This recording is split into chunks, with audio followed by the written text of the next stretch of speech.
할렐루야.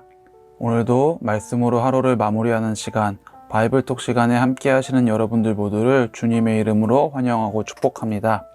오늘은 누가복음 17장 15절과 16절의 말씀을 함께 보시고 묵상의 말씀을 나누실 텐데요.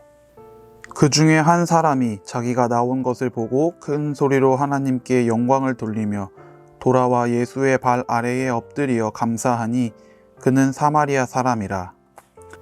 주님, 이미 제게 너무 많은 것을 주셨습니다. 그러나 한 가지만 더, 감사하는 마음을 주십시오.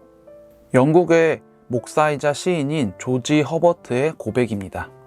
주변에 보시면 자신의 감정을 표현하는데 서툰 사람들이 있죠. 쑥스러워서, 아니면은 자신의 감정을 솔직하게 표현했다가 상처받은 일이 있어서, 아니면 그냥 단순히 귀찮아서 그런 사람들이 있을 겁니다. 그런데 이런 경우에 점점 그게 심해져서 감사하거나 혹은 잘못했거나 하는 그런 평소에도 참 필요한 그런 감정 표현들에도 점점 무뎌지는 경우를 종종 볼 수가 있는데요. 이런 모습들은 우리가 하나님에게도 똑같이 보여드릴 수 있고 또 똑같이 그렇게 될 수도 있다는 것을 생각해 봐야 합니다. 그리스도인들이 하나님에게 표현하는 감정에 대해서 한번 순위를 매겨본 적이 있었는데 1등이 사과였고요, 2등이 원망, 3등이 초조함이나 걱정, 4등이 슬픔, 5등이 감사함, 이렇게 순위를 매겨본 적이 있었습니다. 나를 힘들게 하고 연약하게 하는 일들에 대해서는 즉각 그때마다 하나님에게 감정 표현을 충분하게 하지만 감사한 것에 대해서는 내가 그 감사함을 충분히 누리고 다른 이들과 함께 기쁨을 나눈 후에 나중에 와서 하나님에게 감사합니다 라고 표현하고 있지는 않은지 한번 생각해 봤으면 좋겠습니다. 함께 보신 본문의 말씀을 계속 읽어 나가다 보면 예수님께서 이 사마리아 사람에게 물어보시죠. 10명이 다 고침 받았을 텐데 나머지 9명은 어디에 있니? 나머지 9명은 아마 자신이 병 고침 받은 것에 대해서 너무 기쁘고 너무 행복한 나머지 사랑하는 가족과 사랑하는 다른 사람들과 그 기적을, 그 기쁨을 누리고 있지 않았을까 하고 생각해 본 적이 있습니다. 하나님의 은혜와 축복을 누리는 그 은혜를 받은 우리들의 모습도 그 9명의 사람에 포함되어 있지는 않을까요? 받은 은혜와 축복을 다른 사람들과 먼저 나누고 충분히 누리며 그 감사의 대상이 되어야 할 하나님께는 나중에 나와서 감사합니다 라고 이야기하는 모습. 지금까지 걸어온 신앙의 여정에서 과연 우리는 하나님에게 얼마만큼 감사의 표현을 하고 있었을까요?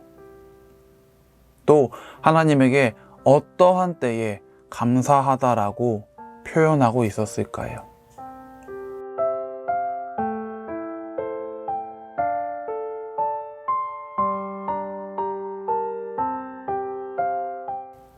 고맙다라는 표현에 인색한 사람들이 있죠.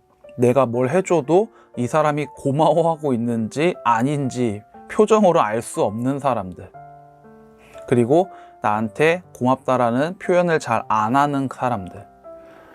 우리는 그런 사람들에게 지속적으로 계속해서 뭔가 고마운 일, 좋은 일을 해주는 것을 약간 꺼려하게 됩니다. 하지만 반대로 나에게 표현도 해주고 내가 해준 것에 대해서 고마움을 느끼고 있다는 것을 나에게 보여주는, 알려주는 사람에게는 계속해서 잘해주고 싶고 계속해서 무언가 더 좋은 것을 해주고 싶게 됩니다. 이처럼 나는 그 고마운 것에 대해서 표현받기를 원하는데 정작 나는 왜 하나님에게 그 고마움을 표현하고 있지 않은가에 대해서 진지하게 고민해 본 적이 있습니다.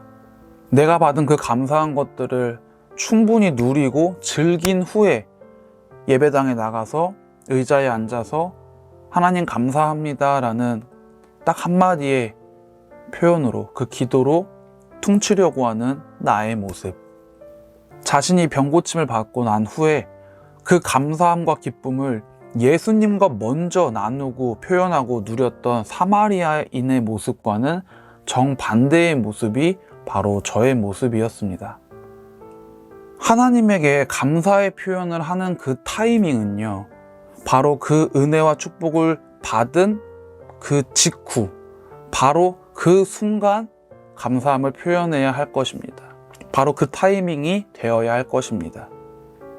하나님께 감사함을 표현하는 그 방법은 다를지언정 하나님에게 감사함을 표현하는 그 순서는 절대로 뒤로 밀려나지 않아야 합니다. 하나님에게 감사하다라고 고백하는 그 타이밍이, 그 순서가 늘 언제나 최우선순위로, 가장 첫 번째 되는 순위로 자리 잡으실 수 있는 저와 여러분들의 귀한 믿음이, 그리고 귀한 신앙의 모습이 되어지기를 소망합니다. 내가 누릴 것들 다 누리고 다른 사람과 함께 나누고 나서 하나님에게 감사하다라고 고백하는 것이 아니라, 나에게 이 축복과 은혜를 허락해 주신 그 순간, 바로 그 자리에서 주님과 함께 먼저 그 기쁨을, 그 감사함을 나누실 수 있기를 간절히 바랍니다.